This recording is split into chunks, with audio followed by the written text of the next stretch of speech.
السلام عليكم ورحمة الله وبركاته. الحمد لله نحمده ونستعينه ونستغفره ونؤمن به ونتوكل عليه ونعوذ بالله من شرور أنفسنا ومن سيئات أعمالنا. من يهده الله فلا مضل له ومن يضلل فلا هادي له.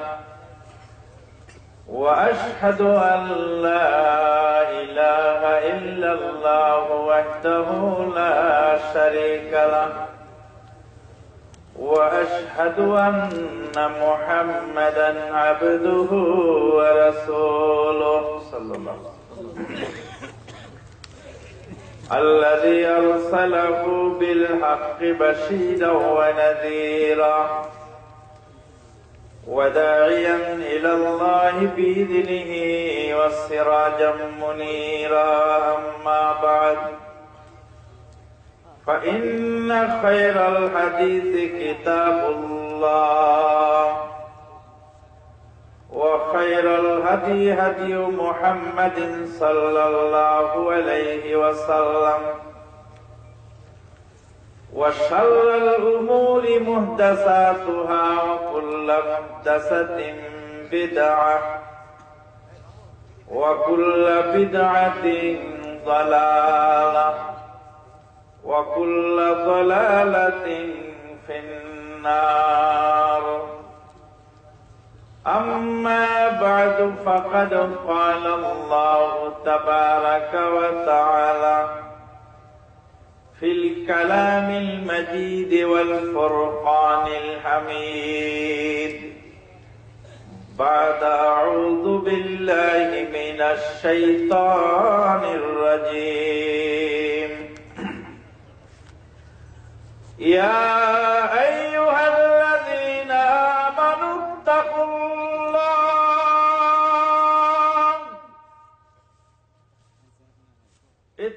الله حق تقاته ولا تموتن إلا وأنتم مسلمون. يا أيها الناس اتقوا ربكم الذي خلقكم من نفس واحدة وخلق منها زوجها وبث منهما رجالا كثيرا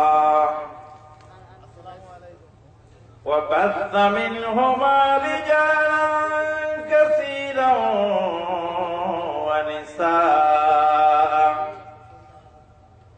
واتقوا الله الذي تساءلون به والأرحام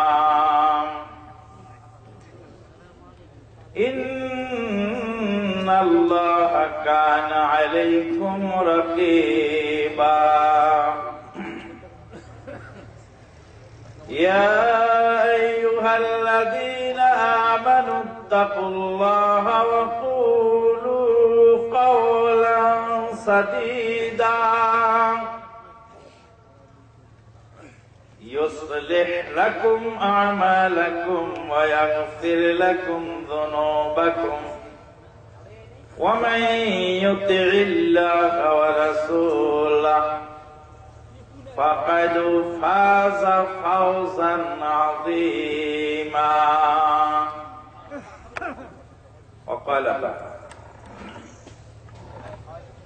اتبعوا ما أنزل إليكم من ربكم ولا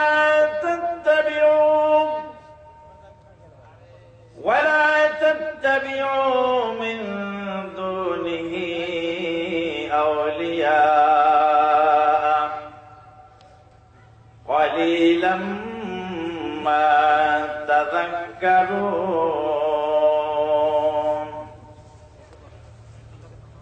وقال النبي الأمين صلى الله عليه وسلم طلب العلم فريضة على كل مسلم. ويقول إمام البخاري رحمه الله تعالى العلم قبل القول والعمل.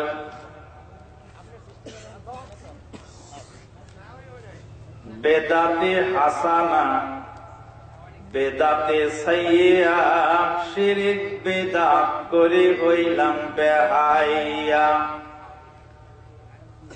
কোরআন হাদিস জানি না, যা জানি তাও মানি না। কোরআন হাদিস জানি না, যা জানি তাও মানি না। তারপরেতে হইলাম আমি বড় মওলানা।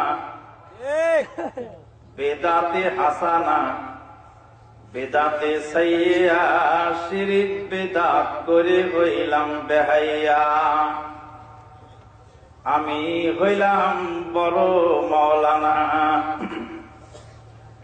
দাওয়াত পেলেই বেজায় খুশি, হালাল হারাম বাসি না। আমি হইলাম বড় মওলানা। সরকার বাড়ি পুকুর পাড়ে আয়োজিত আজকের এই মাহফিলে আমরা যোগদান করার সুযোগ লাভ করেছি। যে আল্লাহ পাক তৌফিক দান করলেন এই দিনই বৈঠকে হাজির হওয়ার, তারই বারগাহে জানাই শুকরিয়া আলহামদুলিল্লাহ। নবী মুহাম্মদুর রাসূলুল্লাহ সাল্লাল্লাহু আলাইহি ওয়াসাল্লামের প্রতি জানাই অগণিত অসংখ্য দরুদ ও সালাম। আল্লাহুম্মা সাল্লি আলা মুহাম্মাদিন ওয়া আলা আলি মুহাম্মাদ কামা সাল্লাইতা আলা ইব্রাহিম ওয়া আলা আলি ইব্রাহিম ইন্নাকা হামিদুম মাজিদ। আল্লাহুম্মা বারিক আলা মুহাম্মাদিন ওয়া আলা আলি মুহাম্মাদিন কামা বারাকতা আলা ইব্রাহিম ওয়া আলা আলি ইব্রাহিম ইন্নাকা হামিদুম মাজিদ।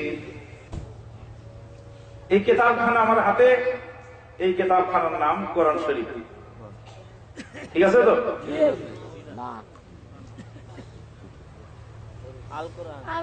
কেউ বলে আল কোরআন, কেউ বলে কোরআন শরীফ, কেউ বলে কোরআন মাজিদ। তো আমরা ওই ভাই আরিফুল ইসলামের মতোই আবার কোরআনের কাছ থেকে জবাব নিই।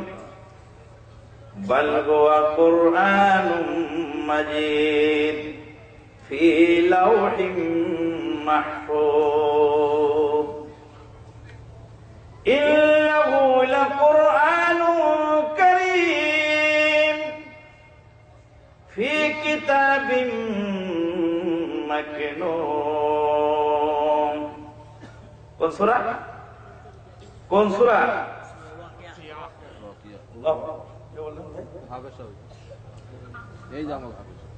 আপনাদের হাবেশা। আলহামদুলিল্লাহ, মাশাআল্লাহ, আল্লাহু আকবার। সূরাতুল ওয়াকিয়া। ইন্নাহু লাকুরআনুন কারীম ফি কিতাবিম মাকনুন। বিসমিল্লাহির রহমানির রহিম। ইয়াসিন ওয়াল কুরআনিল হাকীম। সূরা বুরুজে কোরআন মাজিদ বললেন আল্লাহ পাক, সূরা ওয়াকিয়া বললেন কোরআন কারীম, সূরা ইয়াসিনে বললেন কোরআন হাকীম। এইভাবে কোরআন দিয়ে এবং হাদিস দিয়ে এই আসমানি কিতাবখানার প্রায় ৫৬ খানা নাম পাওয়া যায়। কতখানা? ৫৬ খানা নাম আছে এই কিতাবখানা। কিন্তু কোরআন শরীফ শব্দ কোন হাদিসে বা কোরআনের কোন আয়াতে আমরা পাই নাই। আমরা কত বড় দুষ্কৃতিকারী জাতি, আমরা কত বড় ডাকাত যে আমরা স্কুল, কলেজ, ইউনিভার্সিটি, রোড, ঘাট, রেল স্টেশন সবকিছুর নাম পরিবর্তন করতে করতে আল্লাহর কোরআনের নামও পরিবর্তন করতে দ্বিধাবোধ করি নাই। আল্লাহ। কেউ হয়তো বলবেন যে কোরআন শরীফ বললে দোষ কি? চট্টগ্রামের এক ছাত্র একদিন বললেন যে স্যার কোরআন শরীফ বললে দোষ কি, ক্ষতি কি? তা আমি বললাম যে তোমাকে যদি আমি ইডিয়েট বলি তো দোষ কি? আমার বাপ ইডিয়েট নাম রেখেছে নাকি? আমার তো নাম আছে, নাম অমুক। তা আপনার নাম অমুক, আপনার বাপ আকিকা দিয়ে রেখেছেন সেই নাম, তো আল্লাহর কালামের নাম তো আল্লাহ রেখেছেন। কোরআন মাজিদ বলেছেন, কোরআন কারীম বলেছেন, কোরআন হাকিম বলেছেন। তো কোরআন মাজিদ, কোরআন কারীম, কোরআন হাকিম কোনটাই পছন্দ হলো না, আপনি কোরআন শরীফ বানালেন কেন? কে অধিকার দিল? আপনার বাপের লেখা কোন বই যদি কেউ পরিবর্তন করে, নাম পরিবর্তন করে বাজারে ছাপায়, তাকে না গলায় গামছা লাগায় আপনি কোর্টে তুলবেন? আপনার নেতা নেত্রীর একটা শব্দ যদি পরিবর্তন করে তো আপনি যে তার গলায় গামছা লাগাবেন?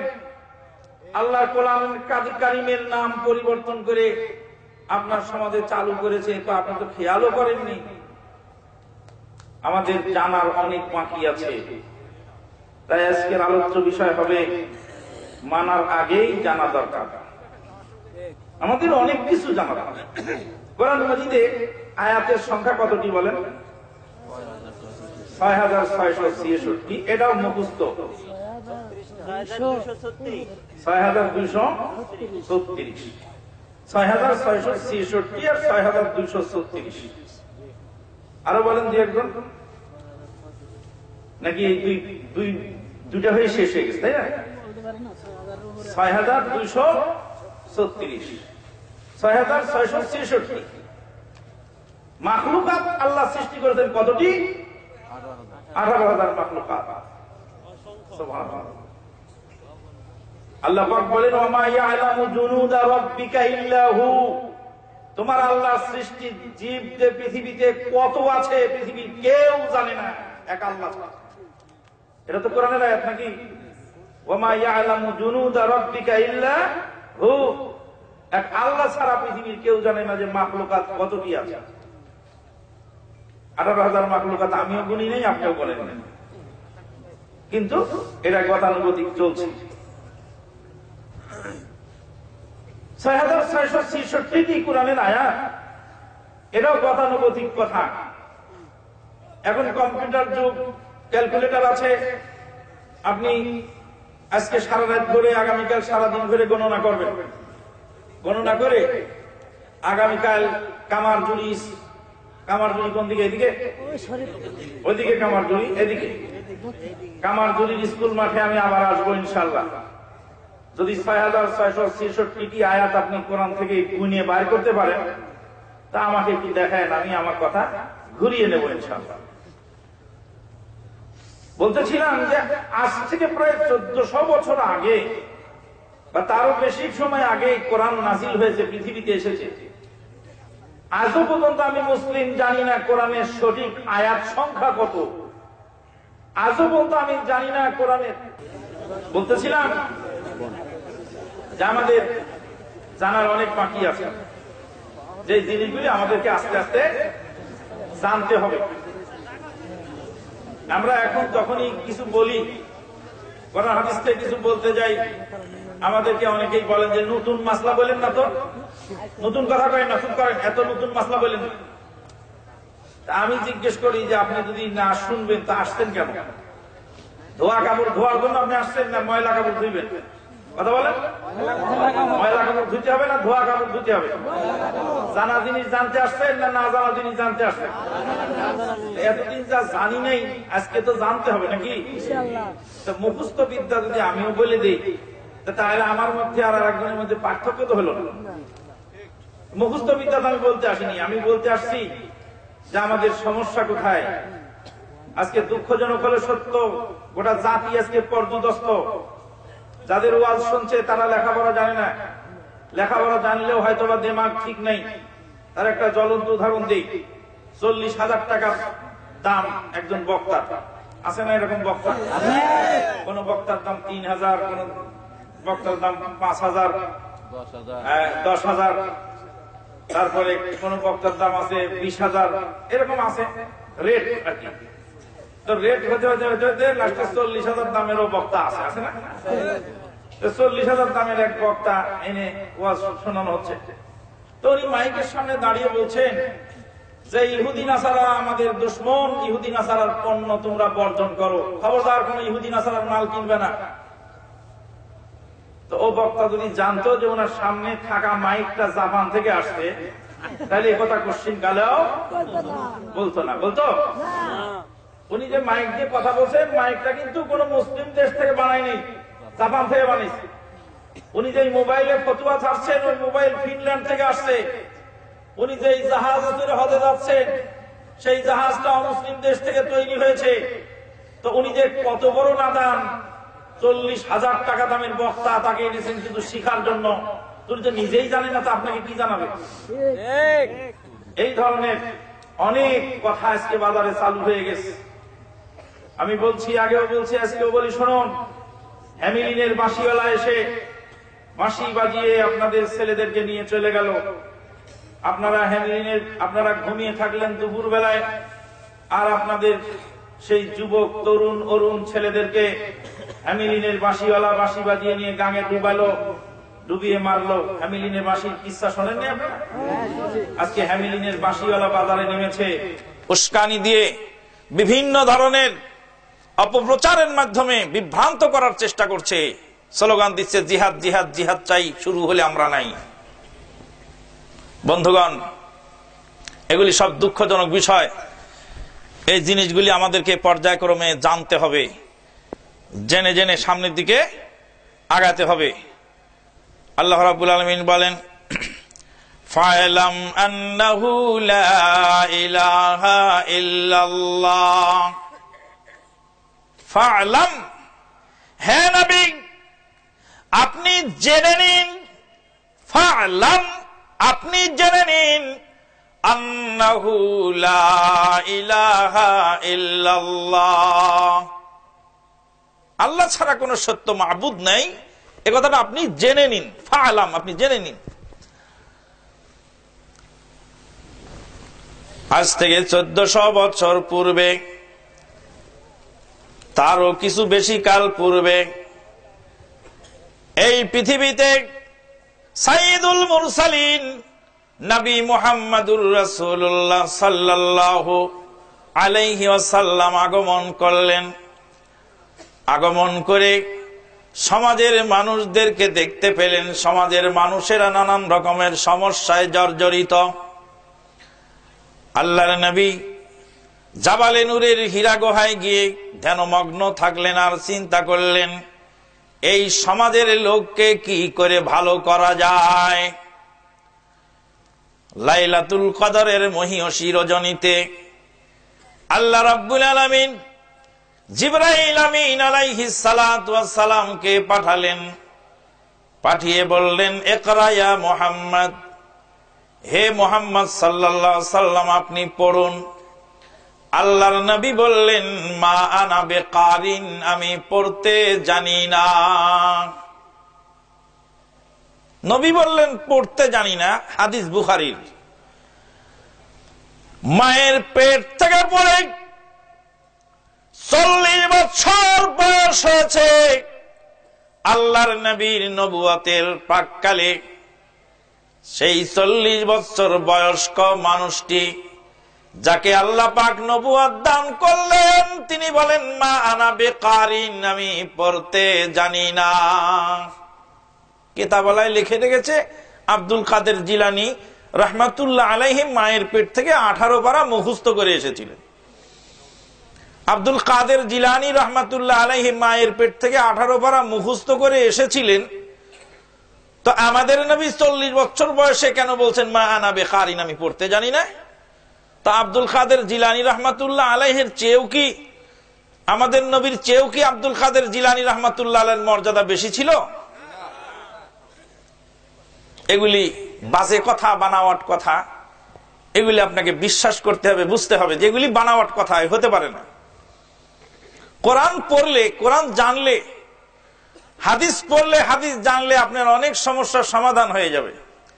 যাই নামাজ বিছিয়ে পীর সাহেব নদী পার হয়ে গেলেন, গাং পার হয়ে গেলেন, আর আল্লাহর নবী মক্কা থেকে মদিনায় হিজরত করলেন 13 দিন আর 13 রাত। 13 দিন 13 রাত নবীর এত কষ্ট করা লাগলো কেন? যাই নামাজ বিছিয়ে মক্কা থেকে মদিনায় যেতে পারলেন না? প্রশ্ন হতে পারে যে তাহলে কি আপনি কারামাতুল আউলিয়াকে অস্বীকার করেন? ওলিয়া উলিয়াদেরকে যে আল্লাহ কারামত দান করেন, নবীদেরকে যে মুআজিজা দান করেন, সেই মুআজিজা কি অস্বীকার করেন? জি না, নবীদের মুআজিজা এবং কারামাতুল আউলিয়াকে আমরা অস্বীকার করি না। নবীদের মুআজিজা এবং কারামাতুল আউলিয়া আর ভণ্ডদের ভণ্ডামির মধ্যে মৌলিক পার্থক্য হলো এই, নবীদের ভিতরে মুআজিজা দেখা যায়, আউলিয়াদের মধ্যে কারামাত দেখা যায়, সেগুলি তারা গোপন রাখেন, প্রচার করেন না। আর ভণ্ড তারা দালাল লাগায় দেয় এগুলি প্রচার করার জন্য। যখনই প্রচার করে তখনই বুঝতে পারবে যেটা ভণ্ডামি। আর যদি অরিজিনাল কেউ আল্লাহর ওলি হয়ে থাকেন, আল্লাহ যদি তাকে ভালোবেসে কোনো কারামত তার দ্বারা সাদের হয়, অবশ্যই তিনি সেটা গোপন রাখবেন, সেটা সমাজের মানুষের কাছে প্রকাশ পাবে না। এটা হলো মৌলিক পার্থক্য। আরো কিছু পার্থক্য আছে।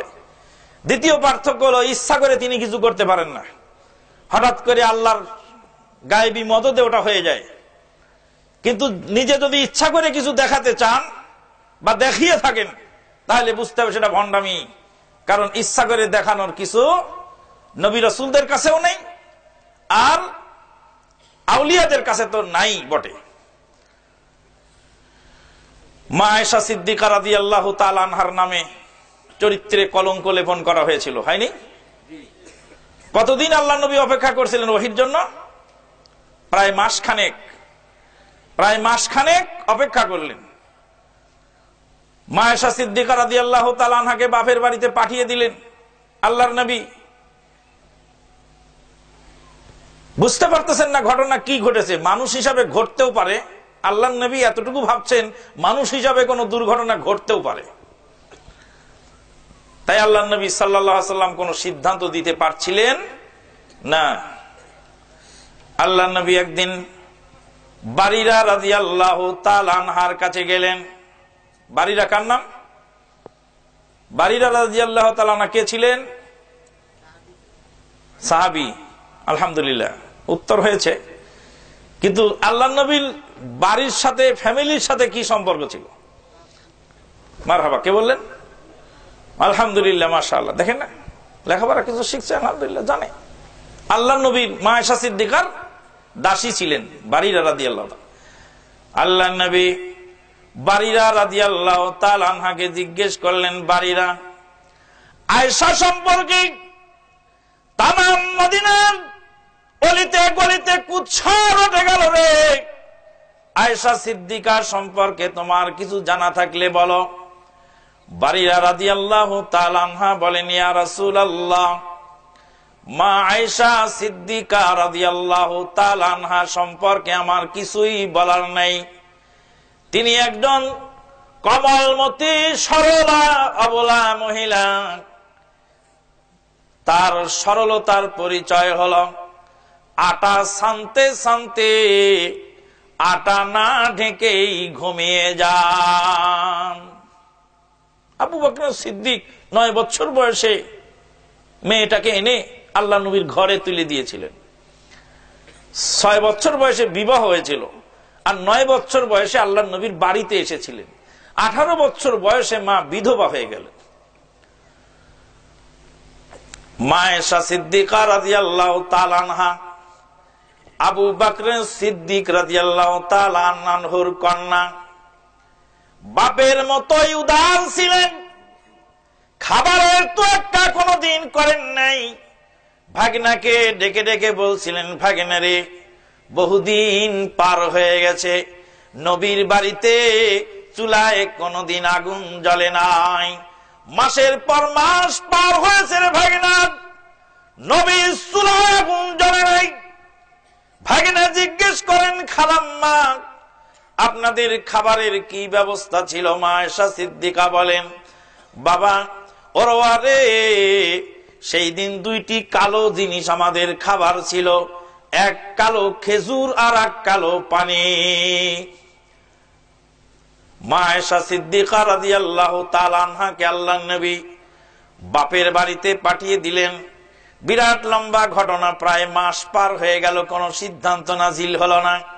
মহাগ্রন্থ আল কোরআন কারীম কিয়ামত পর্যন্ত সাক্ষ্য দিচ্ছে, সূরা নূরের কতিপয় আয়াত নাজিল হয়ে গেল। আল্লাহর নবী হাসতে হাসতে আবু বকর সিদ্দিকের বাড়িতে গেলেন। মা আয়েশা সিদ্দিকা রাদিয়াল্লাহু তাআলা আনহাকে আল্লাহ রাব্বুল আলামিন 7 আসমানের উপর থেকে ক্যারেক্টার সার্টিফিকেট দিয়েছিলেন। সুবহানাল্লাহ। মুবাররাতুম মিন ফাওকি সাবে সামাওয়াত। সিদ্দিকা বিনতে সিদ্দিক, সিদ্দিকের বেটি সিদ্দিকা, মুবাররাতুম মিন ফাওকি সাবে সামাওয়াত, 7 আসমানের উপর থেকে আল্লাহ পাক ক্যারেক্টার সার্টিফিকেট দিয়েছিলেন। আল্লাহর নবী কাশফ ইলহাম বুজুর্গির মাধ্যমে কোন খবর আনতে পারলেন না, সম্ভব হয়নি। পৃথিবীর বুকে একজন নবী এসেছিলেন, বড় শক্তিশালী নবী, তার নাম ইয়াকুব আলাইহিস সালাতু ওয়াস সালাম। ইয়াকুব আলাইহিস সালাতু ওয়াস সালাম বড় শক্তিশালী নবী। কেমন শক্তিশালী নবী? তিনি নিজে ছিলেন নবী, তার পিতার নাম ইসহাক আলাইহিস সালাতু ওয়াস সালাম, তিনিও নবী। তার দাদার নাম কি? ইব্রাহিম আলাইহিস সালাতু ওয়াস সালাম। ম্যারাডোনা কইেন না, আবার শাহরুখ খান কইেন না। নবীদের নাম জানবেন, নবীদের দাদার নাম জানবেন। ইয়াকুব আলাইহিস সালাতু ওয়াস সালামের পিতার নাম ইসহাক আলাইহিস সালাতু ওয়াস সালাম। ইয়াকুব আলাইহিস সালাম নিজেও নবী, তার পিতা ইসহাক আলাইহিস সালাতু ওয়াস সালাম তিনিও নবী, তার দাদা ইব্রাহিম আলাইহিস সালাম তিনিও নবী। এক নবীর নাতি আর এক নবীর ছেলে, আর এক নবী পিতা তিনি ইউসুফ আলাইহিস সালামের পিতা। এক নবীর নাতি, আর এক নবীর ছেলে, আর এক নবীর পিতা, নিজেও নবী। এত বড় জলিলুল কদর নবী নবুয়তের ইতিহাসে আর পাওয়া যায় না। একজন নবীর 4 জন আত্মীয় নবী, 3 জন আত্মীয় নবী, নিজেও নবী। আল্লাহর নবী বলেন করিম ইবনু করিম ইবনু করিম, ইউসুফ ইবনু ইয়াকুব ইবনু ইসহাক ইবনু ইব্রাহিম। সম্মানীর বেটা সম্মানী, সম্মানীর বেটা সম্মানী, সম্মানীর বেটা সম্মানী। ইব্রাহিম আলাইহিস সালাতু ওয়াস সালামের বেটা ইসহাক আলাইহিস সালাতু ওয়াস সালাম, ইসহাকের বেটা ইয়াকুব আলাইহিস সালাতু ওয়াস সালাম। ইয়াকুব আলাইহিস সালাতু ওয়াস সালামের সন্তানের নাম ইউসুফ আলাইহিস সালাতু ওয়াস সালাম। ইউসুফ আলাইহিস সালাতু ওয়াস সালামকে মেরে 10 ভাই মিলে কুয়ায় ফেলে দিয়েছিল। কোথায় ফেলেছিল? কুয়ায় ফেলে দিয়েছিল। ওয়াজাউ আবাহুম ইশাআন ইয়াবকুন। ইউসুফ আলাইহিস সালাতু ওয়াস সালামের 10 ভাই মিলে ইউসুফ আলাইহিস সালামকে মেরে কুয়ায় ফেলে দিয়ে এশার সময় চোখের পানি ছেড়ে দিয়ে কাঁদতে কাঁদতে সে পিতার কাছে জানালেন, আব্বা জান, ইউসুফকে বাঘে খেয়ে ফেলেছে। আপনার বিশ্বাস হতেও পারে না হতে পারে, এই দেখেন ইউসুফের জামায় রক্ত মাখা। ইয়াকুব আলাইহিস সালাম জামা চেক করে দেখছেন, জামা তো ছেড়ে নাই, বোতামও ছেড়ে নাই। জামাও ছেড়ে নাই, বোতামও ছেড়ে নেই। যদি বাঘে খায় তো জামা কি অক্ষত থাকবে? যদি বাঘে খায় তো বাঘ কি খাওয়ার আগে জামাটা খুলে ওদের হাতে দিয়ে বলছিল যে তোরা জামাটা নিয়ে যা, আমি খেয়ে ফেলি তোর ভাইকে? ইয়াকুব আলাইহিস সালাম দলিল তালাশ করে দেখলেন জামার বুতাম ছেড়ে নাই, জামাও ছেড়ে নাই। বাঘের হাত থেকে অক্ষত জামা কেমন করে ফিরে আসলো? ইয়াকুব আলাইহিস সালাতু ওয়াস সালাম বললেন, বাল সাওয়ালাত লাকুম আনফুসুকুম আমরা ওয়াল্লাহুল মুস্তাআনু আলা মা তাসিফুন। তোমরা নিজেরা মন গড়া একটা কিস্সা বানায় এনেছো, তোমাদের এই কথা সঠিক নয়। কিন্তু আমি কি করব? তোমরা আমার 10 বেটা হয়ে আমার বিরুদ্ধে ষড়যন্ত্র করে আমাকে কষ্ট দিলে। বেটা যদি বাপকে ধরে মারে তাহলে বাপ তো পৃথিবীর কাউকে সে অভিযোগ জানাতে পারে না, বেটার হাতের মার খেয়ে গোপন থাকতে হয়। তাই ইয়াকুব আলাইহিস সালামের সাথে যে গাদ্দারি, যে চিটিং তার 10 ছেলে করলো, তিনি তখন বলছেন ইন্নামা আশকু বাসি ওয়া হুজনি ইলাল্লাহ। বাবারা তোমরা শোনো, পৃথিবীর কাউকে অভিযোগ করার ক্ষমতা আমার নেই। অল্প শোকে কাতর, অধিক শোকে পাতর। আমার কলিজার টুকরা নিয়ে তোরা কোথায় গায়েব করেছিস? আমি আমার অভিযোগ পৃথিবীর পালনকর্তা আমার মাবুদের কাছে জানাই রাখলাম। দুনিয়ার কোন আদালতে তোদের বিরুদ্ধে আমার মামলা নাই। কোরআনের আয়াতের হুবহু অনুবাদ করি নেই, ব্যাখ্যা সহ বলছি একসাথে। আবার বুঝবেন না যে কোরআনের আয়াত পড়লো একটা, অনুবাদ করলো আরেকটা। ইয়াকুব আলাইহিস সালাম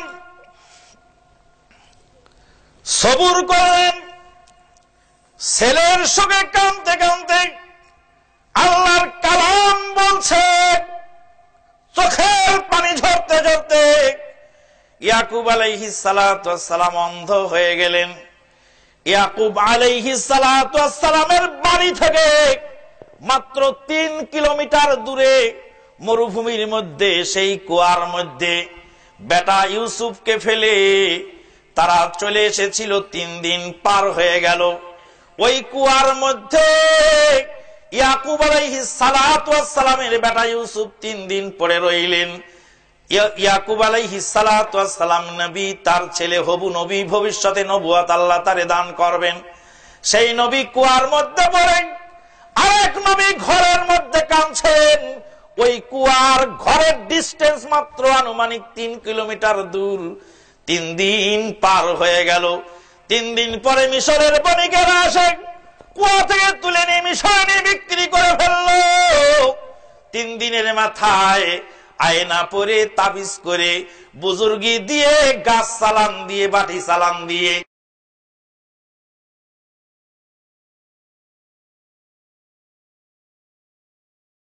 এত বড় জলিলুল কদর নবী ছেলের সন্ধান করতে পারলেন না। আপনি যে দরবারে পীরের দরগায় যান, আর পীরের দরগাতে বাটি সালাম দিয়ে আপনার হারানো বকরি খুঁজে দেয়, ওই পীর যে ভণ্ড তার জ্বলন্ত প্রমাণ হলো কোরআন। যদি তাই হতো, তা না হতো, তাই ইয়াকুব আলাইহিস সালাতু ওয়াস সালাম কাশফেল হাম, বুজুর্গি, আয়না পরা, পানি পরা, তাবিজ করা, গাছ সালাম দেওয়া দিয়ে নিজের ছেলের সন্ধান বলতে পারতেন। চোখ বন্ধ করে ধ্যান করে বুজুর্গির মাধ্যমে এটা হাসিল করতে পারতেন। আগেই বলেছি যে আল্লাহ পাক নবীদেরকে মুজিজা দান করেন, সে মুজিজা ইচ্ছায় চলে না, ইচ্ছা করলে হয় না। আল্লাহর ইচ্ছায় চলে, তার নাম মুজিজা। আর মানুষের ইচ্ছায় যদি চলে, তার নাম হলো ভণ্ডামি, তার নাম হলো জুয়ো চুরি। কথা বুঝতে পারতেছেন? কাজে আবার ভুল বুঝবেন না, কালকে বলবেন যে উনি মদিনা ইউনিভার্সিটি থেকে লেখাপড়া করে আসছেন, ওলিয়া উলিয়াদেরকে একবারে গারদ করে থুয়ে গেছেন। ওলিয়া উলিয়াদেরকে আমরা গারদ করা লোক না। ওলিয়া উলিয়াদের সাথে ভালো ব্যবহার রাখবেন, ভালো রাখবেন, কিন্তু ওলি যে কে তা তো আপনি জানবেন না। আপনার গায়ের মধ্যে ভ্যান চালায়, ওই ভ্যান চালানো আল্লাহর ওলি হতে পারে। কারণ লেবাস পোশাক দিয়ে, বুজুর্গি আর কারিশমা দিয়ে ওলিয়া উলিয়া মাপা হয় না। আল্লাহর ওলিকে আল্লাহ কাকে ভালোবাসেন পৃথিবীর কেউ জানে না, এক আল্লাহ ছাড়া। ইমাম আহমদ বিন হাম্বল রাহমাতুল্লাহ আলাইহি, ইমাম বুখারীর উস্তাদ, ইমাম বুখারীর উস্তাদের নাম কি? ইমাম আহমদ বিন হাম্বল রাহমাতুল্লাহ আলাইহি 10 লক্ষ হাদিস তিনি মুখস্থ রেখেছিলেন। কত লক্ষ? 10 লক্ষ হাদিস তিনি মুখস্থ রেখেছিলেন ইমাম আহমদ বিন হাম্বল রাহমাতুল্লাহ আলাইহি। ইমাম আহমদ বিন হাম্বল রাহমাতুল্লাহ আলাইহি তিনি যে কিতাব লিখেছেন হাদিসের নাম তার মুসনাদ আহমদ, তার মধ্যে প্রায় 40,000 হাদিস তিনি লিপিবদ্ধ করেছেন। ইমাম আহমদ বিন হাম্বল রাহমাতুল্লাহ আলাইহি একদিন রাস্তায় গেলেন, রাস্তায় চলছেন, চলতে চলতে হঠাৎ করে রাত হয়ে গেল। এক মসজিদে গিয়ে বলছেন, বাবারা আমাদেরকে এই মসজিদে, আমাকে এই মসজিদে একটু থাকার জায়গা দাও। মসজিদে চলো, যাও ভাগো এনতে। ইমাম আহমদ বিন হাম্বল রাহমাতুল্লাহ আলাইহিকে দেখে চিনা যেত না। আমাদের আজকে আপনাদের প্রধান বক্তা শায়েখ আব্দুর রাজ্জাক বিন ইউসুফ সাহেবের মতোই খানিকটা। আব্দুর রাজ্জাক বিন ইউসুফ সাহেবকে দেখে মানুষ সহজে চিনতে পারবে ইনি এত বড় মুহাদ্দিস, চেনা মুশকিল আছে। উনি গেছিলেন আমাদের পাবনায়, তো পাবনায় গিয়ে উজুখানায়, মসজিদের উজুখানায় গেছেন উজু করতে। তো এক ভদ্রলোক উজু করতেছেন, তো উজু করতে করতে তখন আব্দুর রাজ্জাক বিন ইউসুফ সাহেব বলছেন, আসসালামু আলাইকুম। আসসালামু আলাইকুম ওয়া রাহমাতুল্লাহ। তো ওই লোক দেখছে যে এই লোক মুসল্লি মানুষ, তো সালাম দিল কেন, উজুর সময় তো সালাম দেওয়া নিষেধ। তা উজু টুজু করে উঠে বলছে, ভাইজান আপনাকে দেখে তো নামাজি নামাজি মনে হয়, নামাজ কালাম তো পড়েন, তাতে বোঝা যাচ্ছে। আব্দুর রাজ্জাক বিন ইউসুফ সাহেব নামাজি মুসল্লির মতো মনে হচ্ছে দেখে নামাজ কালাম পড়েন তো বোঝা গেল, কিন্তু মাসলা মাসাল তো কিছুই শেখেন নেই। তো মাসলা মাসাল শিখেন নেই, তো কি মাসলা শিখতে হবে? বলছে উজুর সময় যে সালাম দেওয়া নিষেধ ওটা তো জানেন না আপনি, উজুর সময় আর কোনোদিন সালাম দিবেন না। তখন আব্দুর রাজ্জাক বিন ইউসুফ সাহেব বলছেন, কে বলেছে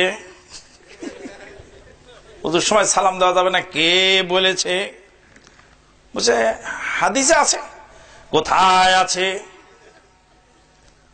লোক তখন বুঝে ফেলছে যে ইনার কথার ভয়েস শুনে তো সাধারণ মুসল্লি মনে হচ্ছে না, ভয়েসটা তো ফের অন্যরকম।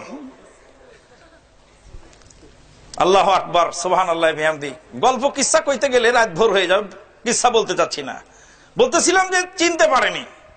আমি তো বাহরাইনে আমি আমার বাসস্থান থেকে অফিসে সকাল বিকাল হেঁটে যাতায়াত করতাম। হেঁটে যাতায়াত করে এই কারণ আমার ডায়াবেটিসের কিছু প্রবলেম আছে, যা হাঁটলে আমার একটু সুবিধা হয়। বাসাটা ওই জন্য অফিস থেকে খানিকটা দূরে নেওয়া হয়েছে। সকাল বিকাল হেঁটে যাই।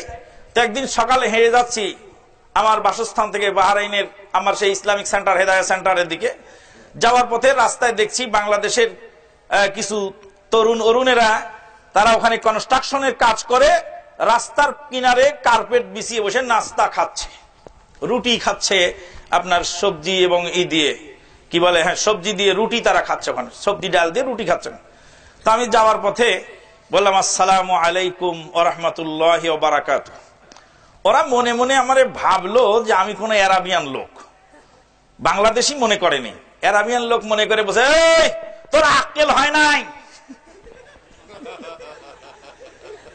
তুই আরব দেশে বাস করো কিন্তু মাসলা মাসাইল কিছু শেখো নাই, বেয়াদব আরবি বলতেছে আমাকে, আদব শিখাচ্ছে আর কি। বলছে খাওয়ার সময় সালাম দেওয়া নিষেধ জানো না? তো মনে করছে যে আমি আরবি মানুষ, যার ফলে বাংলায় বলে দিল। বোঝা গেল এক বুড়ি আর এক বুড়ি রে কয় নানি শাশুড়ি, তো নিজেই জানে না আর একজনকে তালিম দিচ্ছে। বলতেছিলাম যে ইমাম আহমদ বিন হাম্বল রাহমাতুল্লাহ আলাইহি মসজিদে গিয়ে বলছেন যে একটু থাকার জায়গা দাও, আমি মুসাফির মানুষ। বলছে আমাদের মসজিদে থাকার জায়গা হবে না, মুসাফিরের কোনো জায়গা নেই। ইমাম আহমদ বিন হাম্বল রাহমাতুল্লাহ আলাইহি বিপদে পড়ে গেলেন, রাতে যাবেন কোথায়? এক রুটিওয়ালা রুটি বানায় বিক্রি করে।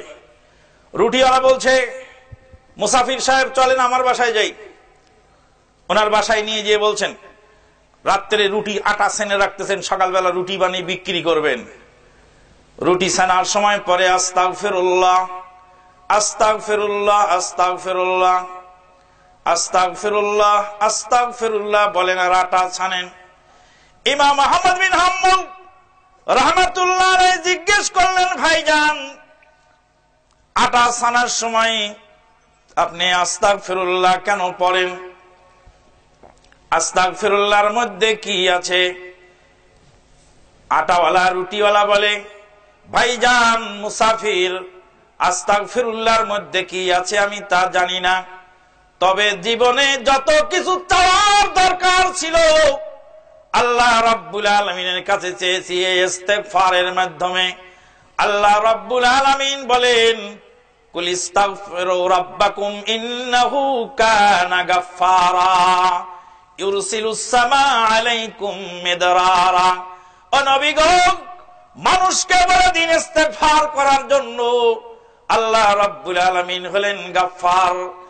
আল্লাহর কাছে ইস্তেগফার করলে আল্লাহ আসমান থেকে রিজিকের বন্যা বহায় দিবেন।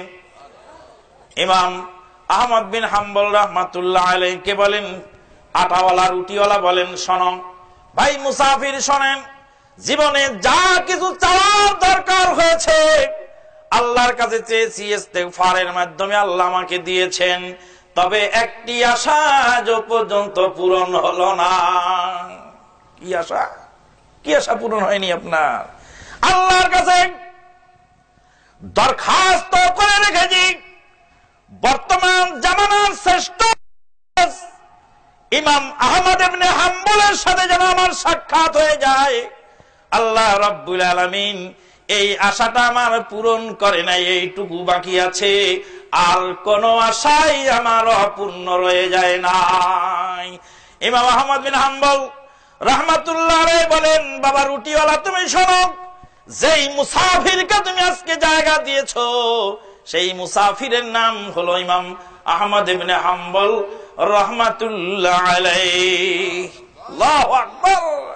তো ওলি আউলিয়াকে ওই আটা আনতেছেন, তার মধ্যে আল্লাহ রাব্বুল আলামিন কিছু নেক খাসলত রেখেছেন। মানুষ রাস্তায় চলে, সাধারণ মানুষ বেশে, তারা হয়তো ওলিয়া উলিয়া হতে পারেন, আল্লাহ রাব্বুল আলামিনের মাহবুব বান্দা হতে পারেন। তিনি যদি মাহবুব হয়ে থাকেন তবে আমার আমল দিয়ে আমাকে আগাতে হবে। মাহবুব বান্দার মাহবুবিয়াত দিয়ে আমার আগানোর কোন সুরত যদি থাকতো, আল্লাহর নবী ফাতেমাতুজ জাহরাকে না বলতেন না, ইয়া ফাতেমা বিনতে মুহাম্মদ সাল্লাল্লাহু আলাইহি ওয়াসাল্লাম সালিনি মিন মালি মাশিদ, মুহাম্মাদের বেটি ফাতেমা রে, আমার মাল থেকে যা কিছু চাওয়ার দুনিয়াতে চেয়ে নাও, বাপ হিসাবে আমি তোমার কোন কল্যাণ হাসরের ময়দানে করার ক্ষমতা রাখি না। মান বাত্তা বিহি আমালুহু লাম ইউসরি বিহি নাসাবুহু, আল্লাহর নবী বলছেন, যার আমল তাকে পিছিয়ে দিল, আর যার আমল তাকে পিছিয়ে দিল তার বংশমর্যাদা তাকে আগায় দিতে পারবে না। মদিনা ইউনিভার্সিটিতে আমার এক ক্লাস ফ্রেন্ড ছিলেন, নাম তার তুর্কি বিন আব্দুল্লাহ আল আউফি। তুর্কি বিন আব্দুল্লাহ আল আউফি জলিলুল কদর সাহাবী আব্দুর রহমান বিন আউফ রাদিয়াল্লাহু তাআলা আনহুর বংশের এই ছেলেটি মদিনা ইউনিভার্সিটিতে লেখাপড়া করে, মাত্র 18 বছর বয়স। কিন্তু আমার ক্লাস ফ্রেন্ড, একদিন ওই 18 বছরের সেই যুবক ছেলেটিকে বললাম, তুর্কি, আন্নাকুম মিন আহলিস সুআদা লিআন্নাকুম উলিদতুম ওয়া তারারাতুম বিল মাদিনাতিন নাবাবিয়্যাহ, তোমরা হলে সৌভাগ্যশীল, মদিনায় তোমাদের জন্ম, মদিনায় তোমাদের বাসস্থান, তোমরা সৌভাগ্যশীল। কথা বলার সঙ্গে সঙ্গে তুর্কি বিন আব্দুল্লাহ আল আউফি 18 বছরের যুবক ছেলেটি বললেন যে, ভাইজান, এই মদিনার মাটিতেই আব্দুল্লাহ বিন উবাই বিন সলুল মুনাফিকের সর্দার নবীর পিছনে সালাত আদায় করতেন, নবীর মসজিদের মুসল্লি ছিলেন, বাকিউল গারকাদে নবী নিজ হাতে তাকে দাফন করেছেন, কিন্তু পরকালের নাজাত তার হবে না। মক্কার মাটিতে নবীর চাচা ছিল, নবীর বাড়ির সাথে বাড়ি, নবীর রক্তের রক্ত, নবীর বংশের লোক, কিন্তু কাজ হবে না। কিয়ামত পর্যন্ত আল্লাহ পাক নাজিল করেছেন, তাব্বাত ইয়াদা আবি লাহাবিউ ওয়া তাব। আল্লাহু আকবার। আমি মাঝে মাঝে বলি যে আবু লাহাবের নাম কইলেও সওয়াব হয়, হয় না? তাব্বাত ইয়াদা আবি লাহাবিউ ওয়া তাব ইযহাব ইলা ফিরআউনা ইন্নাহু তাগা। কোরআনের মধ্যে ফিরআউনের নাম আছে। ফিরআউনের নাম যদি আপনি উচ্চারণ করেন কোরআন তো সময় ফেরাউন লিখতে 4টি অক্ষর লাগে, 4 অক্ষরের কারণে ফেরাউন শব্দটার কারণেও 40টি নেকি আপনার হয়ে যায়। সুন্নতের দায়রায় থেকে ফেরাউনের নাম উচ্চারণ করলেও সওয়াব পাওয়া যায়, কিন্তু আল্লাহর নাম যদি বিকৃত করে উচ্চারণ করেন, আল্লাহ আল্লাহ, আরবি হরফ 29টি, মাখরাজ 17টি, তা আল্লাহ এটা আবার কোন নাম্বার মাখরাজ? এই মাখরাজ কি পৃথিবীর কোন কারি, কোন বুজুর্গ, কোন আলেম, কোন মুহাদ্দিস, কোন মুহাক্কিক দেখাতে পারবেন? বলার দরকার হয় না। তারপরে বলি, ভুবন বিখ্যাত কারি, যিনি বার্মায় জন্মগ্রহণ করেছিলেন, ঢাকার লালবাগে লেখাপড়া করেছেন, ভুবন বিখ্যাত কারি, যার নাম হলো কারি দক্তুর মুহাম্মদ আইয়ুব হাফিজাহুল্লাহ ওয়া রাআহু ওয়া বারাকাল্লাহু ফি ইলমিহি ওয়া হায়াতিহি ওয়া তাগাম্মাদাহুল্লাহু বিগুফরানিহি, বলেন আল্লাহুম্মা আমিন। এই দাক্তুর আইয়ুব, কারি আইয়ুব সারা পৃথিবীতে আলোড়ন সৃষ্টি করেছেন। মসজিদে নববীতে তারাবির সালাতে ইমামতি করেছেন, মসজিদে কুবায় তারাবির জামাতে ইমামতি করেছেন, বার্মায় তার জন্ম, লালবাগ মাদ্রাসায় লেখাপড়া করেছেন, মদিনা ইউনিভার্সিটিতে ডক্টরেট করেছেন। এই বয়োবৃদ্ধ জ্ঞান তাপস কারি আইয়ুব সাহেবের কাছে আল্লাহ পাক আমাকে পূর্ণ 1 বছর কোরআন পড়ার সুযোগ দিয়েছিলেন, আলহামদুলিল্লাহ। মদিনা ইউনিভার্সিটিতে ডক্টর আব্দুল্লাহ ওমর আশ-শানকিতি, ডক্টর আব্দুল্লাহ ওমর আশ-শানকিতি আল কোরআন এবং তাফসির ফ্যাকাল্টির ডিন, আল কোরআন এবং তাফসির ফ্যাকাল্টির ওয়াকিল ডক্টর আব্দুল্লাহ ওমর আশ-শানকিতি আল কোরআন ও তাফসির ফ্যাকাল্টির ডিন সুদীর্ঘ 3 বছর যাবৎ কোরআন আমাদেরকে পড়িয়েছেন। পৃথিবীর অনেক মুহাদ্দিস, অনেক মুহাক্কিক, যদিও আমার উচ্চারণ সঠিক হয় না, কোনো সময় ভুল ভ্রান্তি হতে পারে, মানুষ হিসাবে স্বাভাবিক, কিন্তু কথা হলেই যে এই যে তামাম বিশ্বের মুহাদ্দিস, মুহাক্কিক, কারি, তাজবিদের আলেম যারা রয়েছেন, তারা তো আমাদেরকে এমন কোন মাখরাজ শিখান নেই যে আল্লাহ এটা আবার কোন মাখরাজ, এটা কোন মাখরাজে আছে? কোন মাখরাজে নাই। আল্লাহর নাম বিকৃত করার অধিকার আপনার নাই। বেয়াদবি মাফ করবেন, প্রসঙ্গক্রমে অনেক দূর চলে গেছে, আবার একটু বলে যাই। আপনাদের বাড়ির এলাকার চেয়ারম্যান সাহেবের নাম ধরেন রফিক সাহেব। রফিক সাহেবের বাড়িতে সকালবেলা গিয়ে যদি রফিক সাহেব, রফিক সাহেব, রফিক সাহেব, রফিক সাহেবের কাছে আপনি কোন জরুরতে আসছেন, কোন কাজে, তো আপনি যদি এইভাবে তাকে ডাকেন তো উনি খুশি হবেন? খুশি হবেন না বিরক্ত হবেন? দুনিয়ার কোন চেয়ারম্যান, মেম্বার, সম্মানিত কোন লোকের নাম বিকৃত করার অধিকার আপনার নাই। আপনি আল্লাহর নাম কেন বিকৃত করবেন? কেন আপনার আল্লাহর নাম আপনি এইভাবে পড়বেন? সুবহানাল্লাহ, আলহামদুলিল্লাহ, আল্লাহু আকবার, লা ইলাহা ইল্লাল্লাহ, আস্তাগফিরুল্লাহ, ইন্না লিল্লাহ, আলহামদুলিল্লাহ, লা ইলাহা ইল্লাল্লাহ। আল্লাহর নাম উচ্চারণ করবেন সুন্দরভাবে। বলতেছিলাম আল্লাহ পাক কোরআনে নাজিল করেছেন সূরাতুল লাহব, তাব্বাত ইয়াদা আবি লাহাবিন ওয়া তাব। নবীর বাড়ির কাছে বাড়ি, নবীর বংশের বংশ হওয়ার পরেও যারা আল্লাহর দরবারে নাই, তাদের আমলের কারণে তারা পিছিয়ে গেছেন।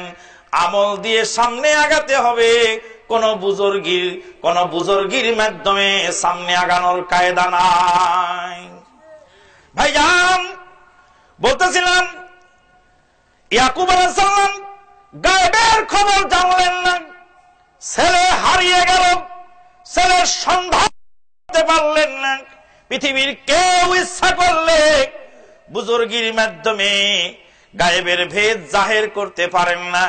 আল্লাহ রাব্বুল আলামিন কাউকে যদি ইলহামের মাধ্যমে জানিয়ে দিয়ে দেন তার কথা ভিন্ন, তবে নিজের ইচ্ছায় কিছুই করার ক্ষমতা নাই। গাজওয়ায়ে বানি মুস্তালেকের যুদ্ধের দিনে আয়েশা সিদ্দিকার গলার হার ছিঁড়ে মরুভূমির মধ্যে পড়ে গেল। আয়েশা সিদ্দিকার ছিঁড়ে পড়া হাড়ের উপরে একটি উট এসে শুয়ে পড়ল। উটের পিঠের তলে চাপা পড়ে গেল আল্লাহ নবীর স্ত্রীর গলার হার। সাহাবায়ে কেরামগণ খুঁজে খুঁজে হয়রান হয়ে গেলেন। আল্লাহ নবী খুঁজলেন, মা আয়েশা সিদ্দিকা খুঁজলেন, উট না উঠানো পর্যন্ত আল্লাহ নবী বলতে পারলেন না আল্লাহর নবীর স্ত্রীর হারানো হার উটের পিঠের তলায়। খয়বরের যুদ্ধের দিনে ইহুদি মহিলা আল্লাহ নবীকে দাওয়াত দিয়ে গোশতের মধ্যে বিষ মিলাই দিল।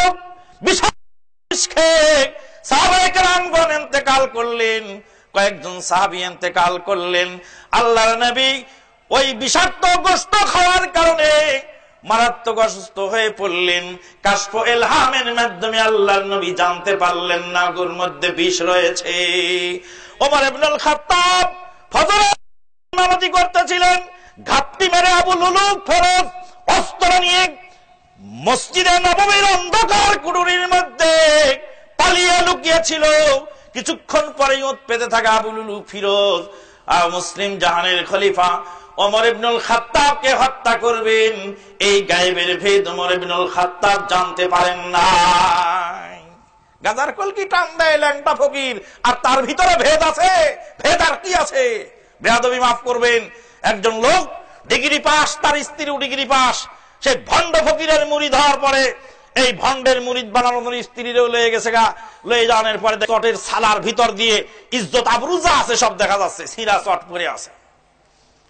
তো বলে যে এই সিরা চট পরাওয়ালা গা দিয়ে গন্ধ ছুটছে, মুছ কাটে না, দাড়ি কাটে না, হ্যাঁ দাড়ি ছাটে না, কি বলে দাড়ি পরিষ্কার রাখে না, মুছ কাটে না, চুল ছাটে না।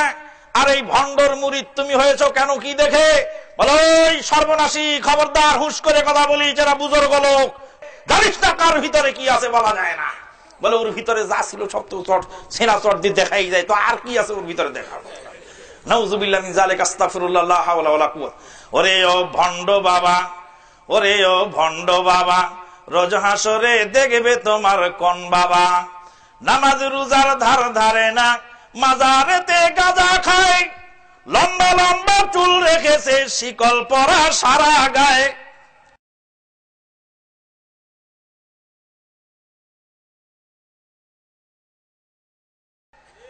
লম্বা লম্বা চুল রেখেছে, শিকল পরা সারা গায়ে।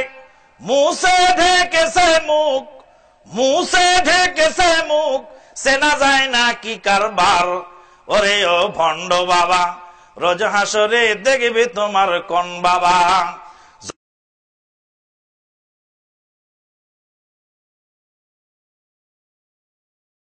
তত মাজার তত বাবা, বাবা হলো বেসুমার। রেল লাইনে নাই রে মাজার, বাস লাইনে সব মাজার। নিজের বাবার লয় না খবর, মাজারে দেয় লাল সালু। নিজের মায়ের লয় না খবর, মাজারে দেয় লাল সালু। ওরে ও ভণ্ড বাবা, রোজ হাসরে দেখবে তোমার কোন বাবা। ওরে ও পাগলা বাবা, রোজ হাসরে দেখবে তোমার কোন বাবা। বরিশাল গেলাম ভাষান্তরে ওয়াজ মাহফিল করার জন্য। এলাকার চেয়ারম্যান সাহেব এসে বললেন, আপনাদের পীরের নাম কি, কোন পীরের মুরিদ? বললাম কোন পীরের মুরিদ হই নাই, পৃথিবীর বুকে সবচেয়ে বাড়তি হলো দুইটা জিনিসের। কয় জিনিসের বাড়তি? একটা হলো ইরিধান আর একটা হলো মুরিদান। ইরিধান আর মুরিদান, এই দুটার ফলন বেশি। বললাম কোন পীরের মুরিদ হই নাই, আমাদের পীরের নাম নবী মুহাম্মদুর রাসূলুল্লাহ সাল্লাল্লাহু আলাইহি ওয়াসাল্লাম। শাফাআতের জন্য হাসরের ময়দানে সিজদায় পড়ে যাবেন, মাকামে মাহমুদের মধ্যে কত লক্ষ বছর, কত কোটি বছর পার হয়ে যাবে।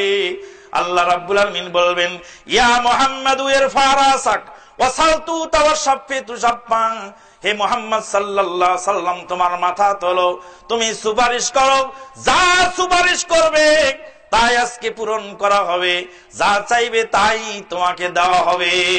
আল্লাহ নবী বলেন, উম্মত রে, কত লক্ষ বছর সিজদায় পড়ে থাকবো আমি, কত কোটি বছর সিজদায় পার হবে, পৃথিবীর কেউ জানে না, আমিও জানি না। আমাদের নবী মুহাম্মদুর রাসূলুল্লাহ সাল্লাল্লাহু আলাইহি সাল্লামের তরিকা মুহাম্মাদি কথা বলার সঙ্গে সঙ্গে এলাকার চেয়ারম্যান সাহেব বললেন, বুঝা গেল আপনাদের বাবা নাই। আমাদের বাবা নাই, যার পীর নাই তার শির নাই। কেউ বলে যার পীর নাই তার শির নাই, যে কেউ বলে যার বুজুর্গ নাই তার বুজুর্গ শয়তান, আবার কেউ বলে যার পীর নাই তার বাবা নাই, লাওয়ারিস। আমি বললাম, চেয়ারম্যান সাহেব, বাবা আছে তবে সংখ্যায় কম। বাবা আছে তবে সংখ্যায় কম, অত বেশি বাবা নাই। যত মাজার তত বাবা, বাবা হলো বেসুমার। রেল লাইনে নাই রে মাজার, বাস লাইনে সব মাজার। নিজের মায়ের লয় না খবর, মাজারে দেয় লাল সালু। ওরে ও ভণ্ড বাবা, রোজ হাসরে দেখবে তোমার কোন বাবা। ভাইজান, বলতেছিলাম আল্লাহর নবী মুহাম্মদুর রাসূলুল্লাহ সাল্লাল্লাহু আলাইহি ওয়াসাল্লামকে জিবরাইল আমিন এসে বললেন, ইয়া রাসূলুল্লাহ, পড়ালেখা করুন, কোরআন পড়ুন। কোরআন না পড়লে, হাদিস না পড়লে এই গুণে ধরা সমাজকে ভালো করা যাবে না। ইকরা ইয়া মুহাম্মদ সাল্লাল্লাহু আলাইহি ওয়াসাল্লাম। আল্লাহর নবী বলেন, মা আনা বিকারিন, জিবরাইল রে আমি পড়ার ক্ষমতা রাখি না। আল্লাহ রাব্বুল আলামিন বলেন ওয়ালা তাখুতুহু বিয়ামিনিক ইদাল্লার তাবাল মুবতিলুন ওয়া মা কুনতা তাতলু মিন ক্বাবলিহি মিন কিতাব। হে নবী, আপনি ইতিপূর্বে কোনো কিতাব পড়েন নাই। ওয়ালা তাখুতুহু বিয়ামিনিক, ডান হাত দিয়ে আপনার খড়ি মাটির দাগ ওঠানো হয় নাই। আপনি লেখাও জানেন না, পড়াও জানেন না। তামাম পৃথিবীর মানুষের মধ্যে আমূল পরিবর্তন হয়ে গেল কোরআন সুন্নাহর বিধান আসার কারণে। আর তামাম পৃথিবীর মানুষ হতবাক হয়ে তাকায় রইল। আল্লাহর নবী সাল্লাল্লাহু আলাইহি সাল্লামের আশা এই রিভলিউশন দেখে জিবরাইল আমিন আলাইহিস সালাতু ওয়াস সালাম বললেন ইকরা বিসমি রাব্বিকাল্লাযী খালাক। নবী, আপনি পড়ুন, আপনার রবের নামে পড়ুন, যেই রব সৃষ্টি করেছেন সেই রবের নামে পড়ুন, রবের নামে পড়ুন। জিবরিল বললেন আল্লাহর ওহীর মাধ্যমে রবের নামে পড়ুন।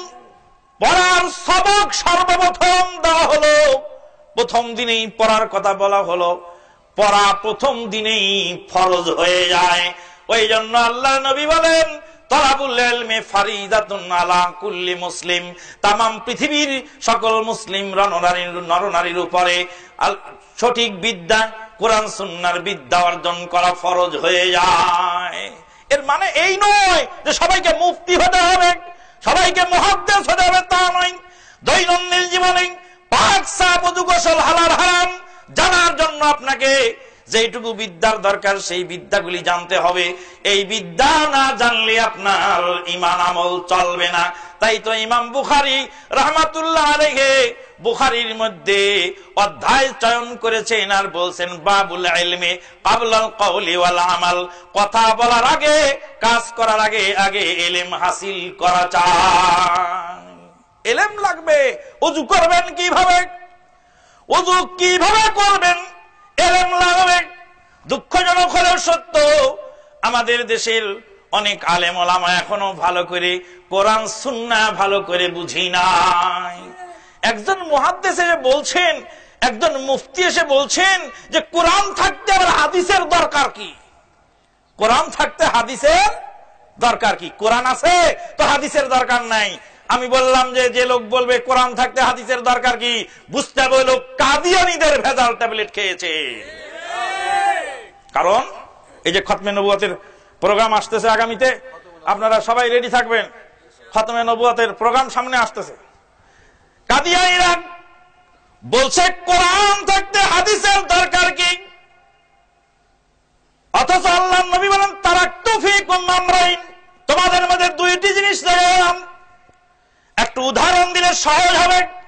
রেল লাইনের দুইটি পাত, দুইটি লাইনের উপর দিয়ে গাড়ি চলে। ওই লাইনের মধ্যে যদি একটা উঁচু আর একটা নিচু হয়ে যায়, একটা 19-20 হয়ে গেলে রেল লাইন গাড়ি চলবে না, অ্যাক্সিডেন্ট হয়ে যাবে। 1 সেকেন্ডের জন্য হাদিস ছাড়া কোরআন অচল হয়ে যায়। বললাম মুফতি সাহেব একটু উযু করেন তো। উযু করেন। মুফতি সাহেবকে বললাম মুফতি সাহেব উযু করেন। উযু করার দৃশ্য বিসমিল্লাহ বলে সর্বপ্রথম 2 হাত ধৌত করলেন 3 বার। আমি বললাম কোরআন থেকে প্রমাণ করেন।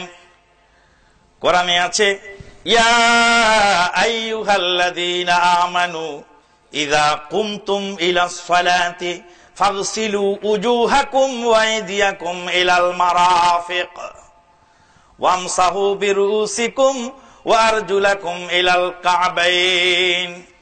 হে ইমানদার বান্দা বান্দীগণ, যখন সালাতে দাঁড়াও, ইযা আরাতুমুল কিয়ামা লিস-সালাত, ইযা কুমতুম ইলাস সালাত, যখন নামাজে দাঁড়াও। ওই যে দেখেন না কিছু লোক আছে নামাজের কাতারে দাঁড়িয়ে মেসাক ঘষতে থাকে, বোঝা গেল যে হাদিসটা একটু বেশি বুঝে ফেলেছে। হাদিসটা বেশি বুঝেছে। আমি বলি তোমরা হাদিস এক ধাপ বেশি বুঝে ফেলেছো।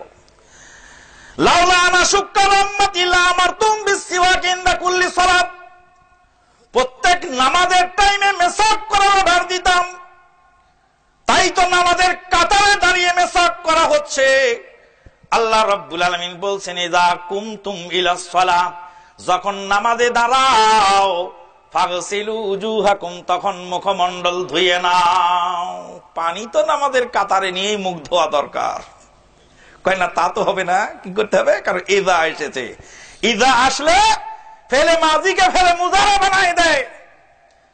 ইদা জাআ নাসরুল্লাহি ওয়াল ফাত, ইদা জাআ নাসরুল্লাহি ওয়াল ফাত, যখন আল্লাহর সাহায্য এসেছিল না আল্লাহর সাহায্য আসবে?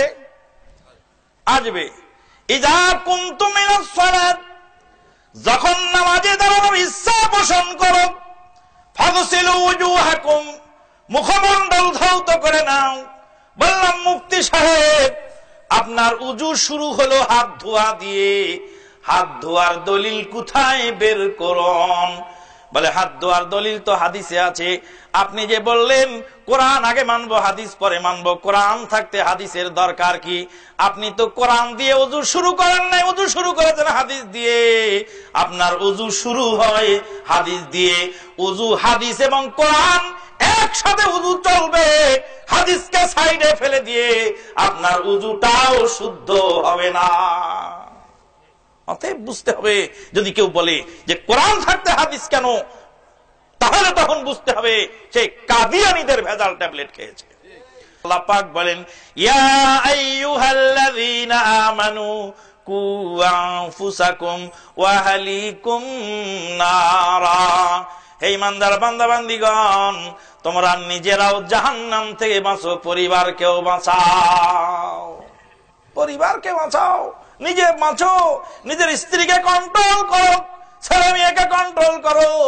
মুরু আওলাদাকুম বিসসালাতি ওয়া হুম আবনা সাবঈ সিনিন, ছেলে যখন 7 বছরের হয় তখন নামাজের জন্য অর্ডার করো, আর যখন ছেলে 10 বছরের হয় তখন ছেলেকে লাঠি পিটা করো। 10 বছর হয়ে গেলে লাঠি পিটা করে তাকে নামাজি বানাও। কুমিল্লা থেকে আসতেছিলাম, গাড়ির মধ্যে এক যুবক কয় আজকালকার আলেমেরা, আজকালকার হুজুরেরা, আজকালকার বক্তারা এরা হক কথা বলে না। তাহলে হক কথা আলেম বলে না, তোর বাপে কয় হক কথা? কয় যে জুলুম চলছে বাংলাদেশে, এই জুলুমের বিরুদ্ধে কেউ কথা বলে না। তা আমি বললাম যে মাইক দিয়ে যদি বলি বাংলাদেশ সরকার জালেম, বাংলাদেশ সরকার জালেম, বাংলাদেশ সরকার জালেম, 100 বার যদি জালেম জালেম জপনা করি তো জুলুম বন্ধ হবে নাকি জুলুম আরো বাড়বে? জুলুম আরো বাড়বে, জুলুম বন্ধ হবে না। কয় সরকার অন্যায় করে আপনারা আলেমরা কেন ঠেকান না? আমি বললাম তুমি হাদিস বোঝো নাই, ভালো করে শোনো। ছেলে যদি নামাজ না পড়ে, বাপ ছেলেকে ধরে পিটবে, পিটে নামাজ পড়াবে। হাদিস তো ঠিক আছে হাদিসের জায়গায়, কিন্তু বাপ যদি নামাজ না পড়ে তখন ছেলেও কি বাপকে পিটিয়ে নামাজি বানাবে? কথা বলেন। বাপ যদি নামাজ না পড়ে তা আমি কি করব? আমার ছেলে নামাজ না পড়লে ছেলেকে পিটিয়ে নামাজ পড়তে হবে, হাদিস তো আছে নাকি? হাদিস আছে না? এখন বাপ যদি নামাজ না পড়ে তো বাপকেও পিটাবো ওই হাদিস দিয়ে? হাদিস কোথাকার হাদিস, কোথায় লাগাচ্ছেন আপনি? ঘোড়ার লেজ কেটে গরুর লেজের সাথে লাগালে কি হয়? ওই জন্য তো এলেম দরকার। একজন লোককে জিজ্ঞেস করলাম যে ধর্মের নামে যে বাস পুরানো হচ্ছে, হরতাল ডাকা হচ্ছে, ধর্মের নামে বাস পুরানো, হরতাল ডাকা এগুলি কি জায়েজ? বলে হ্যাঁ জায়েজ আছে। দলিল? দলিল আল্লাহ নবী ইহুদিদের খেজুর গাছ পুড়িয়েছিলেন, ইহুদিদের বাড়িঘর জ্বালিয়েছিলেন। তা আমি বললাম যে ইহুদিদের বাড়িঘর পুড়িয়েছিলেন আল্লাহর নবী, আল্লাহর নবী ছিলেন মদিনা রাষ্ট্রের রাষ্ট্রপতি। রাষ্ট্রপতি রাষ্ট্রদ্রোহিতার কারণে মদিনার রাষ্ট্রের জনগণের খেজুরের গাছ কেটেছিলেন, পুড়িয়েছিলেন। দলিল তো ঠিক আছে। আর যদি রাষ্ট্রদ্রোহিতা যদি কোন লোক করে তাহলে রাষ্ট্রপতি ইচ্ছা করলে জনগণের বাড়িঘর পুরাতে পারবেন, এটা তো তার দলিল। তা আপনি জনগণ হয়ে সরকারি পুলিশের গাড়ি পুরান আর বলেন দলিল এটা? উল্টা হয়েছে না সোজা থাকছে দলিল? কথা বলেন। আল্লাহর নবী ছিলেন মদিনার রাষ্ট্রপতি। মদিনায় এসে আল্লাহর নবী ইহুদিদের সঙ্গে চুক্তি করলেন, বললেন মদিনার ইহুদিরা শোনো, মদিনার ইহুদিরা শোনো, মদিনার উপরে যদি মক্কা থেকে কাফেরের আক্রমণ চালায় তাহলে এই আক্রমণের মধ্যে তোমরা আমাদেরকে সহযোগিতা করবে, আমাদের বিরুদ্ধে যেতে পারবে না। ইহুদিরা আল্লাহর নবীর সঙ্গে চুক্তি করলেন, চুক্তি মানলেন, চুক্তি গ্রহণ করলেন, চুক্তিবদ্ধ হলেন। হওয়ার পরে যখন মক্কা থেকে খন্দকের যুদ্ধে মক্কার কাফেররা আক্রমণ চালালো মদিনার উপরে, মদিনার ইহুদিরা মক্কাওয়ালাদের সাথে গিয়ে একযোগ হয়ে আল্লাহর নবী এবং সাহাবীদের বিরুদ্ধে যুদ্ধে লিপ্ত হয়ে গেল। উহুদের খন্দকের যুদ্ধে শেষ হয়ে গেল। জিবরিল আমিন আলাইহিস সালাতু ওয়াস সালাম আল্লাহর নবীকে বললেন, ইয়া রাসূলুল্লাহ, খন্দকের যুদ্ধ শেষ হয়ে গেছে, মদিনার ইহুদিরা চুক্তি ভঙ্গ করেছে, আপনার সঙ্গে সহযোগিতা না করে উল্টো করে কাফেরদের হাত শক্তিশালী করেছে, তাদেরকে মদিনা থেকে বের করতে হবে, আপনি চলেন, তাদেরকে উৎখাত করা দরকার। আল্লাহর নবী রওনা দিলেন। আল্লাহর নবী সাহাবায়ে কেরামদেরকে নিয়ে রওনা দিলেন। রওনা দিয়ে মদিনার ইহুদিরা ছিল যে বানি কুরায়জার ইহুদিদের খেজুর গাছ কেটে ফেললেন, তাদের বাড়ি ঘর পুড়িয়ে দিলেন। আল্লাহ পাক কোরআনে বলেন সূরা হাশরের মধ্যে, মা কাতাতুম মিন লিনাতিন আও তারাকতুমুহা কায়মাতান আলা উসুলিহা ফাবিইযনিল্লাহ। ও নবী গো, যতগুলি খেজুরের গাছ আপনি কেটেছেন অথবা যতগুলি খেজুরের গাছ আপনি রেখে দিয়েছেন, তার কাণ্ডের উপরে বিদ্যমান ফাবিইযনিল্লাহ, সবগুলি হয়েছে আল্লাহর হুকুমে। ওয়ালিয়ুখজিয়াল ফাসিকিন, ইহুদিদের মতো ফাসিকদেরকে দমন করার জন্য, অপদস্থ করার জন্য এটা আল্লাহর হুকুম ছিল। আল্লাহর নবী আল্লাহর হুকুমে ইহুদিদের বাড়িঘর জ্বালালেন, পোড়ালেন। আল্লাহর নবী ছিলেন মদিনা রাষ্ট্রের রাষ্ট্রপতি, আর ইহুদিরা সেই রাষ্ট্রের সঙ্গে গাদ্দারি করেছিল। গাদ্দারি করার পরে বহির শক্তির সঙ্গে হাত মিলিয়ে তাদেরকে ক্ষতিগ্রস্ত করার চেষ্টা করেছিল। আল্লাহর অর্ডারেই তাদের খেজুর গাছ বাড়িঘর পুরানো হয়। রাষ্ট্রপতি পুরাইলেন জনগণের খেজুরের গাছ তার বাড়ি, কিন্তু আপনি সেই দলিল নিয়ে যায় জনগণ হয়ে রাষ্ট্রীয় সম্পদ পুরাচ্ছেন আর দলিল দিচ্ছেন আপনি। তার মানে ওই যে আগে বলেছিলাম, জাপানি মাইকের সামনে বক্তৃতা দিয়ে বলছে ইহুদিরা ছাড়ার পণ্য বর্জন করো। যুবকেরা তো শুনছে গরম বক্তৃতা শুনে অপরিণামদর্শী যুবকেরা রাস্তায় নেমে পড়ছে। রাস্তায় নেমে কোরআন সুন্নাহর অপব্যাখ্যার শিকার হয়ে যাচ্ছে। ভাইজান, কোরআন সুন্নাহ বুঝার দরকার আছে। কোরআন সুন্নাহ বুঝতে ভুল করলে মানুষ বড় বিপদে পড়ে যায়। লাইট দিয়ে রাস্তা দেখা যায়, লাইট পথ দেখায় মানুষকে চলার জন্য। লাইট যদি পথে না ফেলে উল্টা দিক থেকে যে পথচারীর চোখে পড়ে যায়, ওই লাইটের কারণে অ্যাক্সিডেন্ট হয়ে যায়। মোটর সাইকেলওয়ালা যাচ্ছিল আর আসতে সামনে থেকে ট্রাকের আলোতে সে আর কিছুই দেখতে পাইল না, তারপরে খালের মধ্যে পড়ে গেল। বলে, তুই মোটরসাইকেল নিয়ে খালে পড়লি কে দোস্ত? কয়, খালে পড়বো না মানে সামনে ট্রাকের লাইটের আলোতে আমার চোখ অন্ধ হয়ে গেল। লাইট যদি সোজা পড়ে তাহলে ওই লাইট পথচারীকে পথ দেখায়, আর লাইট যদি উল্টা দিক থেকে চোখে পড়ে তাহলে এই লাইটেই তাকে অ্যাক্সিডেন্ট ঘটায়। ঠিক না বেঠি? কথা বুঝতে পারতেছেন? লাইট যদি পথে মারা যায় তো পথ দেখায়, লাইট যদি উল্টা দিক থেকে চোখে মারা যায় তো চোখ অন্ধ। লাইটের কারণেই অ্যাক্সিডেন্ট ঘটে যায়। আল্লাহর নবী মুহাম্মদুর রাসূলুল্লাহ সাল্লাল্লাহু আলাইহি ওয়াসাল্লাম বলেন, ওয়াল কুরআনু হুজ্জাতুন লাকা ওয়া আলাইকা, কোরআন তোমার পক্ষের দলিল, কোরআন তোমার বিপক্ষের দলিল। কোরআন যদি সঠিক বুঝা যায় তাহলে কোরআন তোমাকে হেদায়েত করবে, কোরআন যদি বুঝতে ভুল হয়ে যায় তোমাকে ধ্বংস করে ছাড়বে। যুবককে বললাম, ও যুবক, বাংলাদেশ সরকার যদি অপরাধ করে, আমি যদি অপরাধ করি, আমি হলাম বাংলাদেশের জনগণ, আমি যদি নামাজ না পড়ি আমাদের দেশের প্রেসিডেন্টকে আল্লাহ হাসরের ময়দানে জিজ্ঞেস করবেন, ও বাংলার প্রেসিডেন্ট, তোমার দেশের জনগণ নামাজ পড়ে নাই, লাঠি পিটিয়ে কেন তাদেরকে নামাজ পড়াও নাই? নাকি প্রেসিডেন্ট নামাজ না পড়ার কারণে আমানুল্লাহরে জিগাইব, ও আমান মাদানি, বাংলাদেশের প্রেসিডেন্ট নামাজ পড়ে নাই, তুমি কেন লাঠি পিটিয়ে তাকে নামাজি বানাও নাই? বলবে? নাকি বলবে ও আমান মাদানি, তোমার দেশের প্রধানমন্ত্রী বিরোধী দলীয় নেত্রী বোরকা পরে নাই, কেন তুমি বোরকা পরাও নাই? আমার স্ত্রী যদি বোরকা না পরে তাহলে তাকে বোরকা পরানোর দায়িত্ব, বোরকা পরানোর দায়িত্ব আমার। স্ত্রী বোরকা না পরলে তাকে বোরকা পরানোর দায়িত্ব আমার। বাংলাদেশের প্রধানমন্ত্রী বিরোধী দলীয় নেত্রী যদি বোরকা না পরে তার বোরকা পরানোর দায়িত্ব আমার নয়।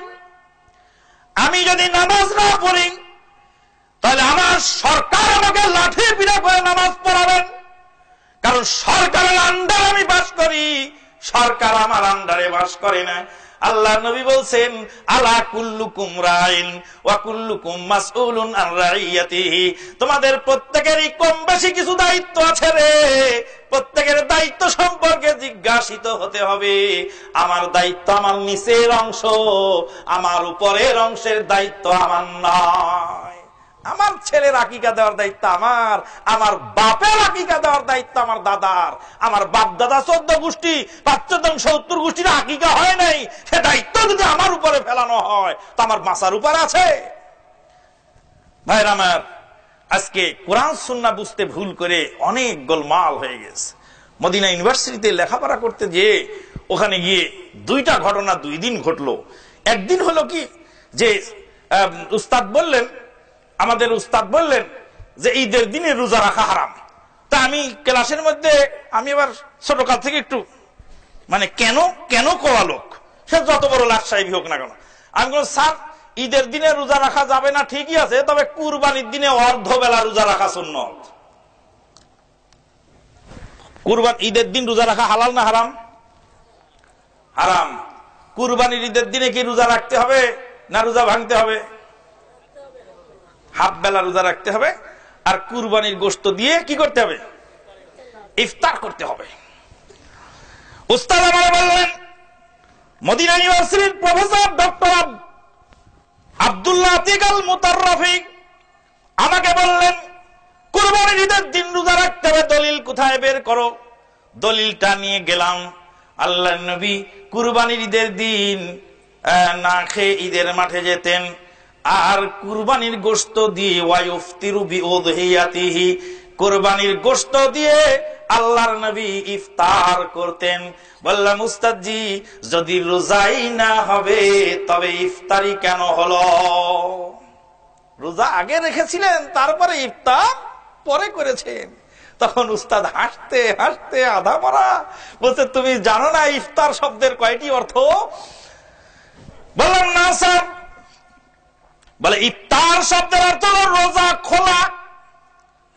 রোজাদার যখন সন্ধ্যাবেলা ইফতার করেন, রোজা খোলার ওটার নাম ইফতার। আল্লাহ পাক বলছেন সুম্মা আতিম্মুস সিয়ামা ইলাল লাইল, রাত পর্যন্ত সিয়াম পালন করো।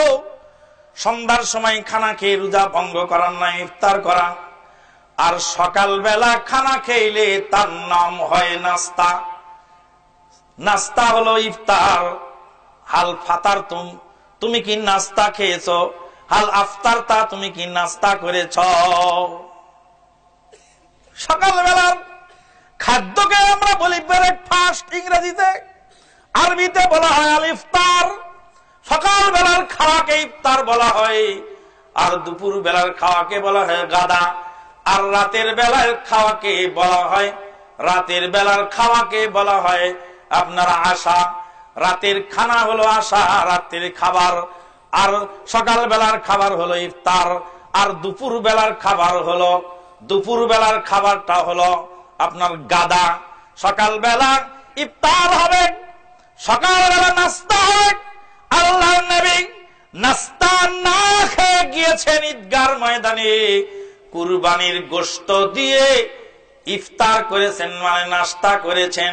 এই ইফতার মানে হলো রোজা খোলা নয়, এই ইফতার মানে হলো নাস্তা করা। আরেকটা ছোট্ট ঘটনা বলি, আমি আমার বক্তব্য শেষ করে দিচ্ছি। শেখ আব্দুর রাজ্জাক বিন ইউসুফ সাহেব উপস্থিত। আরেকটা ছোট্ট ঘটনা, মদিনা ইউনিভার্সিটির যেদিন ভর্তি হলাম 5 নম্বর বিল্ডিং এ আমার সিট দিল। 5 নাম্বার বিল্ডিং থেকে ট্রান্সফার হয়ে চলে গেলাম 1 নাম্বার বিল্ডিং এ। ইংরেজিতে বলা হয় ট্রান্সফার, আর বাংলায় বলা হয় স্থানান্তরিত, আর আরবিতে বলা হয় ইন্তেকাল। ইন্তেকাল মানে হলো এক জায়গা থেকে আরেক জায়গায় চলে যাওয়া। একজন ডাক্তার যদি এক জায়গা থেকে স্থানান্তরিত হয় তো লেখে ইন্তেকালা ফুলানুন তাবিবুন ফুলানুন ইলা মাকানিন ফুলানি। কেউ যদি ট্রান্সফার হয়ে এক চাকরি থেকে আরেক জায়গায় চলে যায় তো লেখে দেয় এই লোক ইন্তেকাল করে অমুক জায়গায় চলে গেছে, অর্থাৎ ট্রান্সফার হয়ে গেছে। ট্রান্সফারকে ইন্তেকাল বলা হয় আরবিতে। মানুষ দুনিয়া থেকে আখিরাতে চলে যায় মউত হয়ে যাওয়ার পরে, ওই জন্য মউতকে ইন্তেকাল বলা হয়। 5 নম্বর বিল্ডিং থেকে ইন্তেকাল করে ট্রান্সফার স্থানান্তরিত 1 নম্বর বিল্ডিং এ চলে গেলাম। আমার এক বন্ধু, সেই লোক ফোন করেছে, বলছে মোহাম্মদ আবগি মোহাম্মদ আবগা মোহাম্মদ আমানুল্লাহ। মোহাম্মদ আমানুল্লাহকে চাই, তার সাথে একটু কথা বলতে চাই। বলে হুয়া ইন্তেকালা, সে ইন্তেকাল করেছে। ইন্তেকাল শোনার সঙ্গে সঙ্গে ইন্না লিল্লাহ বলছে, বলার পরে দৌড়ায় চলে আসছে মদিনা ইউনিভার্সিটিতে। তারপরে দেখছি আমি ইউনিভার্সিটির মসজিদে সালাত আদায়ের জন্য রাস্তায় যাচ্ছিলাম। আমাকে বলে, আমান ভাই তুমি নাকি ইন্তেকাল করেছো? বললাম হ্যাঁ ইন্তেকাল করেছি। ইন্তেকাল মানে মউত নয়, ইন্তেকাল মানে হলো ট্রান্সফার হয়ে যাওয়া। ওই 5 নাম্বার বিল্ডিং এর হোস্টেল সুপারকে গিয়ে বললাম, চাচাজি আমার কোন বন্ধু বান্ধব যদি আবার ফোন করেতে বলবেন হুয়া গাইয়ারাল মাকান, অথবা বলবেন বাদদালাল মাকান, কিন্তু ইন্তেকাল বলবেন না। ইন্তেকাল যদি আবার বলতে থাকেন আমার স্ত্রীকে বিধবা বানাবে, বিয়ে দিয়ে ফেলবে, ছেলেকে এতিমখানায় ভর্তি করবে, আর আমার গায়ে ভাড়া জানাজা করে ফেলবে। ওমা আলাইনা ইল্লাল বালাগ। আকুলু কওলি হাযা আস্তাগফিরুল্লাহ লি ওয়া লাকুম ওয়া লিসাইরিল মুসলিমিন ফাস্তাগফিরুহু মিন কুল্লি যামবিন ওয়া আতুবু ইলাইহি ইন্নাহু হুয়াল গাফুরুর রহিম। আপনারা কোরআন সুন্নাহ বুঝার চেষ্টা করুন, বুঝে বুঝে মানার চেষ্টা করুন। হটকারী কোন বক্তব্য শুনে সাথে সাথেই পাগল পারা হবেন না। আল্লাহ পাক আপনাদের আমাদেরকে তৌফিক দান করুন। আল্লাহুম্মা আমিন, আল্লাহুম্মা আমিন, আল্লাহুম্মা আমিন।